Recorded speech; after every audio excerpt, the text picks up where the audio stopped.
Hey, everybody, welcome back to another Ask Me Anything here in the Learn Workplace Climate Action community on Work on Climate. That is a mouthful. Today, we're also talking about investments in financing. And so I'm really excited to be here with Scott Ryan from Investature. And so he's going to walk us through the role of investments in financing and how employees can sort of take control of those levers to help their employers address climate change. So, Scott, can you go ahead and give us an introduction on who you are and what you do? Yeah, good morning, Drew. Good morning, everybody. As Drew said, I'm the founder and CEO of a company called Investature. We're focused on helping employees learn about the power of their money and then how that can help affect climate change. My background also is I've worked in wealth and asset management on Wall Street for about 25 years of my career, and then also worked at SaaS companies like Salesforce, knowing how good cultures really help make the world a better place. Awesome. Okay. So let's start big, zoomed out, 101 level. What is the role of investments and financing in climate change? What difference does money make? Yeah, so it's real. The climate's a real simple problem, right? It's a resource allocation problem. One of the resources that matters besides like people's effort and materials is money. And you don't need to think about it any larger than that. And then the good news is that the world has plenty of money. The world only needs to be spending about 1% of its total money towards climate solutions to help solve the climate crisis. People just need to know that and then figure out what they can do as individuals and in the context of their employer. Okay, great. So if it's not actually that big of amount of money that we need to redirect towards climate solutions, and this is, of course, about workplace climate action, why are employee retirement funds an important lever for this? What's the opportunity for employees and employers here? Yeah, so employer retirement funds are actually almost 10% of the world's money, Whoa. right? So the world has $800 trillion, right? And the world's retirement funds are about 10%, right? So Wow. that's a lot of money.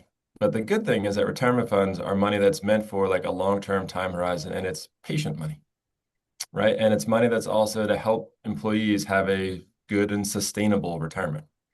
So it's very important for employers and employees themselves to understand how their retirement investments can be a catalyst for change.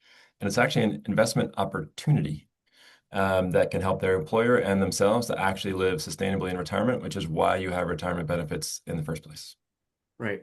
And so let's go a little bit deeper in this because this is a topic that some of our audience maybe have not considered because the general experience of being an employee is you get your job, typically with your if you're in the US you have a 401k, if you're somewhere overseas maybe you have a pension, but you set it and forget it, right? You choose which funds your money's going to go in and then you never think about it again. Why is that a problem? Where are people's money actually going sometimes in these large mutual funds?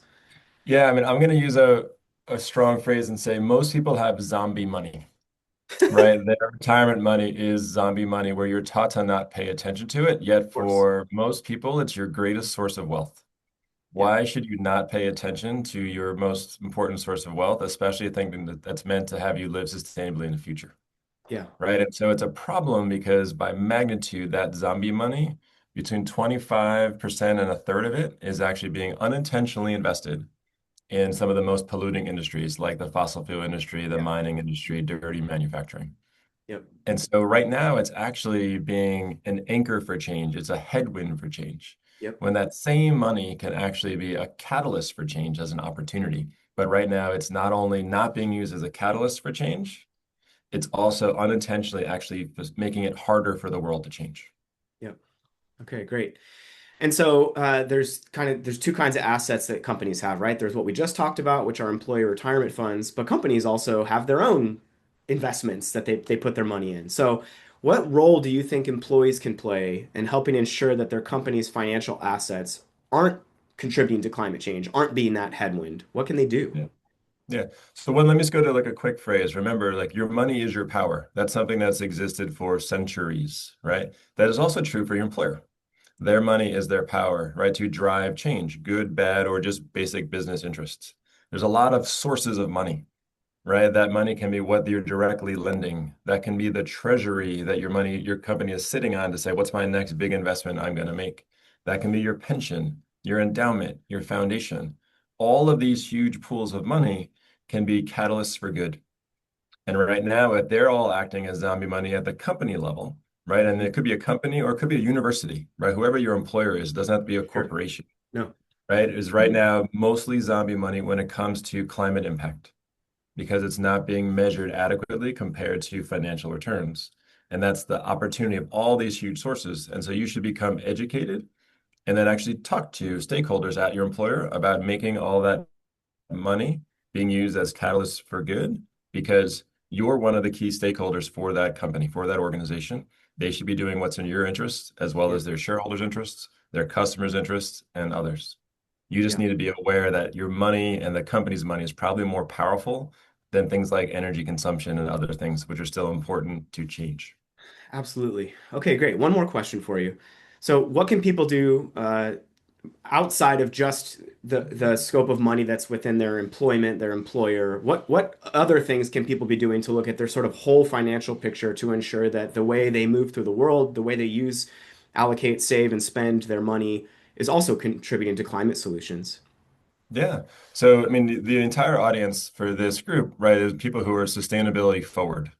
I bet most people don't even know that probably their greatest power is their money, especially if your net worth is more than $75,000. It's by far your greatest source for doing good for climate. You should be advocating for change at your employer, but that will take time, right? And Hmm. everyone who listens to this message and is in the Slack group wants change yesterday. You can also change your investments that you have outside of your company's plan. Yeah. You can also go look at your banking, right? And get things that use a green bank, use the bankgreen.com website and look at green banks that are going to give you 3% interest. And all of the deposits get lent to regenerative agriculture, solar, right? Versus being zombie banking money that you can act on tomorrow and start actually being a catalyst for change, learn, and then bring those same learnings back to the employer to scale it at a much grander scale than just for yourself. Fantastic. All right, Scott, any last words for our audience here before we turn them loose in Slack to ask you questions? One, looking forward to the engagement on the Slack channel. Two, a lot of people, right, have great intentions but don't act. Listen to these words and act, right? Because your money is your power and your money is designed to work for you while you're working.